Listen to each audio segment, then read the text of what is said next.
Adesso, difensore della famiglia, della casa e della proprietà, spara i 3 colpi di scongiuro contro le più gravi calamità a cui va soggetta l'umanità intera, quasi a dimostrare che l'uomo è più forte e non ha paura degli spiriti del male. Seguono le 3 fatidiche invocazioni di scongiuro.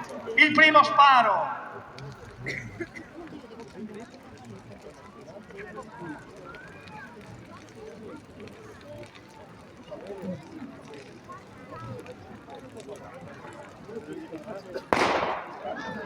Contro e disgrazie.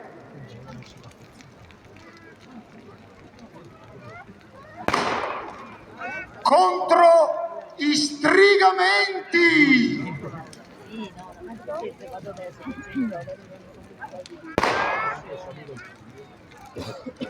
Contro il terremoto.